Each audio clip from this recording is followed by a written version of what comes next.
شهد العام الحالي وفاة 18 فنان ومبدع، تنوعت أسباب رحيلهم بين صراع طويل مع المرض وحالات مفاجئة شكلت صدمة قوية لمحبيهم وزملائهم في الوسط الفني، مما جعل من عام 2025 عام حزين ومليء بالذكريات المؤلمة.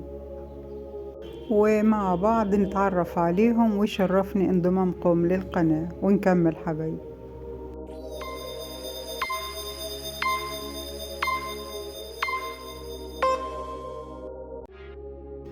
وفي 17 يناير من هذا العام توفي الفنان فكري صادق عن عمر ناهز 79 عام بعد مسيرة فنية حافلة تجاوزت 300 عمل تميزت ببراعته في تقديم الأدوار الثانوية التي تركت أثرا واضحا على الجمهور.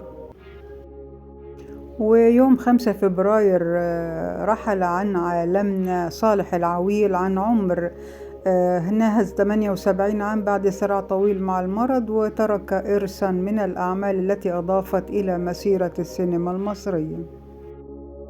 وفي يوم 15 مارس رحل عن عالمنا إحسان الترك بعد معاناة صحية في شرايين قدمه، وكان آخر أعماله مسلسل جعفر العمدة بطولة محمد رمضان اللي عرض في موسم رمضان 2023.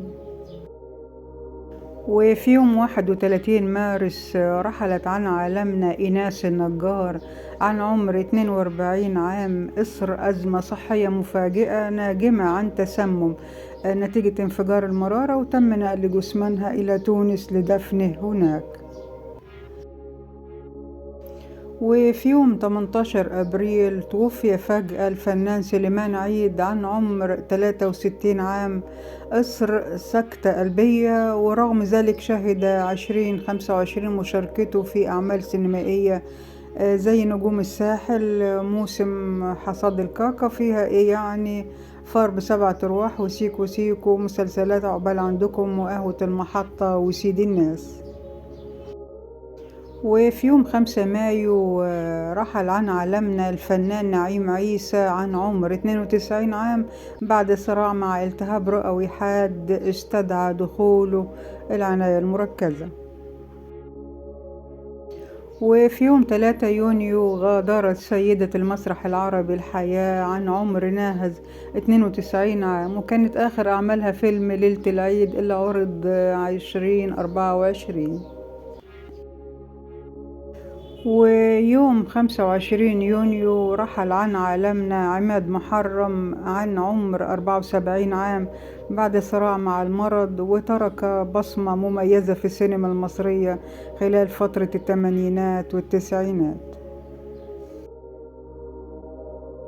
وفي يوم 2 يوليو رحل عن عالمنا أحمد عامر عن عمر 42 عام إثر أزمة قلبية مفاجئة، وترك مجموعة من الأغاني اللي أثرت الساحة الغنائية زي ما بقتش مستغرب والكل خاب. وفي 10 يوليو رحل عن عالمنا المخرج سامح عبد العزيز بعد أزمة صحية مفاجئة، وكان آخر أعماله مسلسل شهادة معاملة أطفال بطولة محمد هنيدي وعرض في رمضان 2025.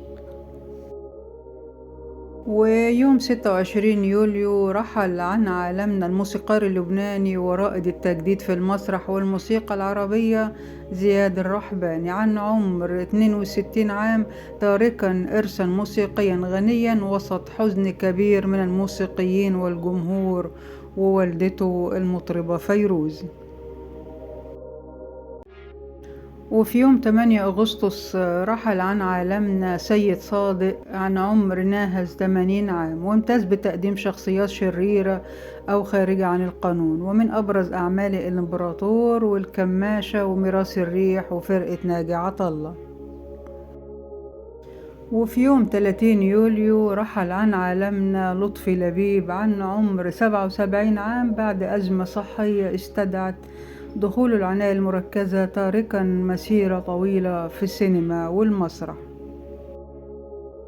وفي يوم 16 أغسطس رحل عن عالمنا مدير التصوير الموهوب تيمور عن عمر 44 عام، غرقا أثناء محاولته إنقاذ نجله، وكان آخر أعماله مسلسل جودر وألف ليلة وليلة. ويوم 5 نوفمبر رحل عن عالمنا الفنان أحمد عبد الله عن عمر 60 عام، بعد تقديمه عدد من الأعمال السينمائية والدرامية البارزة زي عبود على الحدود وغبي منه فيه وثلاثية كباريه. وفي 10 نوفمبر رحل عن عالمنا المطرب الشعبي إسماعيل الليثي عن عمر 36 عام، إثر حادث سير أثناء عودته من حفل غنائي بعد عام من فقدانه لنجله ضاضة.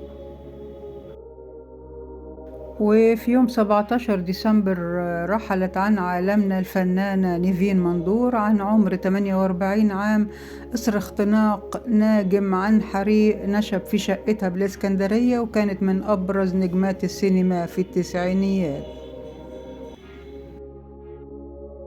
وفي يوم 20 ديسمبر رحلت عن عالمنا الفنانة سمية الألفي بعد صراع طويل مع مرض السرطان عن عمر ناهز 72 عام، تاركة إرثا فنيا غنيا في المسرح والسينما والتلفزيون.